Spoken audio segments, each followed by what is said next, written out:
Hello everyone, by the way my name is Remedio Diamante. For today's video I'm going to discuss the fraction and the factor. So if you like this video, just keep on watching. And now I'm going to discuss the fraction calculating. So my numeration is 4 plus 1, and also the denominator is 6 and 6. So for today I'm going to discuss and to solve the 4 plus 1 by the denominator is 5. So I'm going to solve right now. Okay, so here is my solution with steps. So 4 plus 1 and the denominator is 6. So the two fractions have like denominators, so you can add the numerators.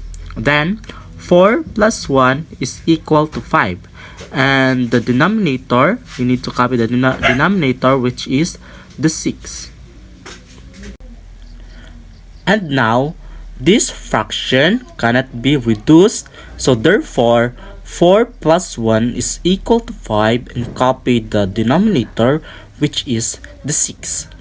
And now I'm gonna show you the solution by formulas. So apply the fractions formula for addition to 4 plus 1 and the denominator, which is the 6. And here is the solving problem.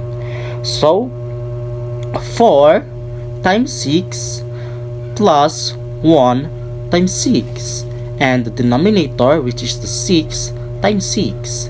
And now we will going to multiply the 4 times 6. Okay, so 4 times 6 is equal to 24, plus 1 times 6 is equal to 6, and also the 6, the denominator, we need to multiply. So 6 times 6 is equal to 36.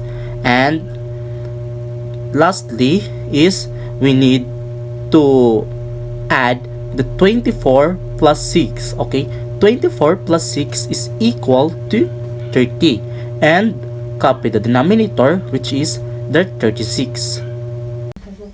And now I'm going to reduce by dividing both the numerator and denominator by greatest common factor. So 30 divided by 6 is equal to 5, and 36 divided by 6 is equal to 6. So therefore 5 plus 4 is equal to 5, and that is the numerator, and 6, and that is the denominator. So therefore 5 and 6 is the answer. And now I'm going to discuss the factors or the factoring calculation. So before that, let's find out the factors of number 20. But before that, let's find out the pairs of numbers that gives 20 as their product. This is the factor pairs of 20 are 1 times 20 is equal to 20. 2 times 10 is equal to 20. And 4 times 5 is equal to 20. So there are 3 pairs of 20.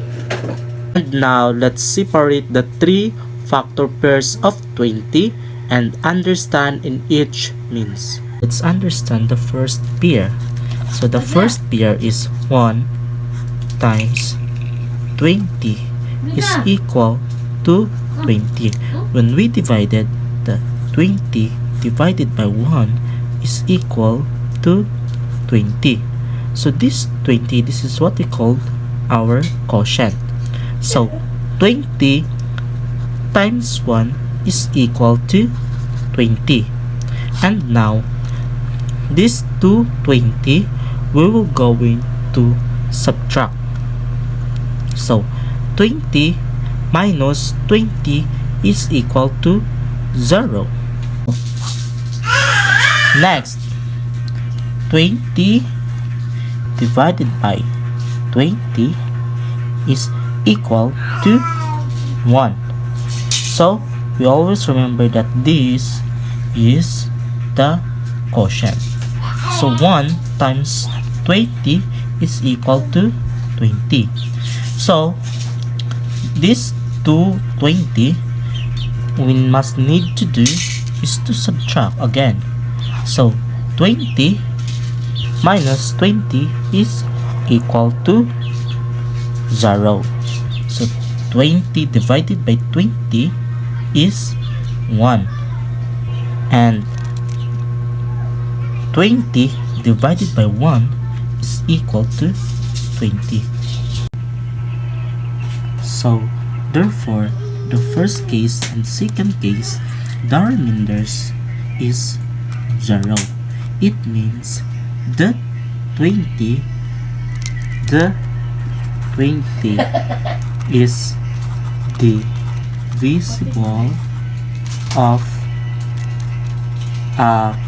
by 1 and 20.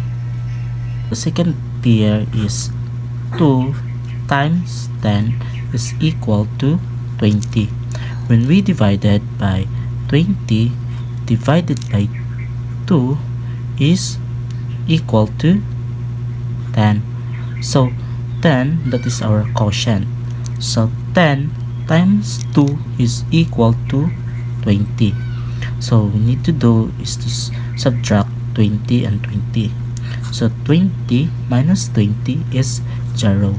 So this is our first case, and the second case is 20 divided by 10 is equal to 2. So here's our quotient, 2. So 2 times 10 is equal to 20. So we need to do is to subtract the 220. So 20 minus 20 is equal to 0. So therefore the first case and the second case, the remainders is 0. So it means that 20 is the divisible by 10, 10 and 2. Divisible by 10 and 2, or 2 and 10. And the last pair of 20 is 4 times 5 is equal to 20. So when we divided by 20 divided by 4 is 5. So this 5 is our quotient.